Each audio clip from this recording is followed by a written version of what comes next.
நீங்க நல்லா கவனிச்சு பார்க்கணும். பேசிட்டு இருக்காரு உதயநிதி. அவருக்கு இருக்கக்கூடிய ஒரே கவலை என்ன?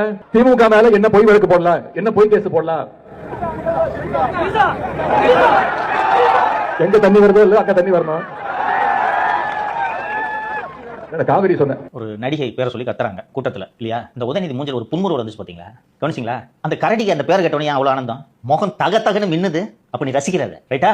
இது முதல் முறை அல்ல. உதயநிதியோட புத்தி அப்படிதான். கடந்த முறை உதயநிதி இப்படி பேசி சர்ச்சையில் சிக்கிய போது எனக்கு தெரிந்த ஒரு பிரபல மனநல மருத்துவரிடம் சென்று ஏன் இப்படி பேசுகிறார் என்று நான் அவரிடம் நீண்ட நேரம் விவாதித்தேன். மனதளவிலேயே உதயநிதிக்கு சிக்கல் இருக்கிறது என்றார். உதயநிதி முதல் முறையாக மேடை ஏறி பேசிய பேச்சை நீங்கள் யாருமே மறந்திருக்க மாட்டீர்கள். தென்சென்னை மக்களவை தொகுதி வேட்பாளரை ஆதரித்து பிரச்சாரம் செய்ய உதயநிதி பேசியதுதான் அவரது முதல் அரசியல் பேச்சு. இவங்களுக்கு ஓட்டு போட்டா உங்க தொகுதிக்கு அழகான எம்பி கிடைப்பாங்க சொன்னாரா இல்லையா?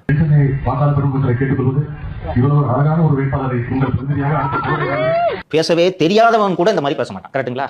என்னையா இது பாராளுமன்றத்தில் சென்று சட்டம் இயற்றுவதற்கான தேர்தலா, ஃபேஷன் பரேடா? புத்தியம் அப்படி வேலை செய்து அதுக்கு பிறகு எடப்பாடி பழனிசாமி அவர்களை பற்றி, அம்மையார் சசிகலா அவர்களை பற்றி எல்லாம் என்ன பேசினார் என்பதை நான் இங்கே குறிப்பிட விரும்பவில்லை. உங்க புத்தி எப்படி இருக்கு? இது இல்லைன்னா ஏன் சார் விடிகாத்தால 3 மணிக்கு போய் இன்ஸ்டால ஏன் சார் ரீபோஸ்ட் பண்ணிட்டு இருக்கீங்க?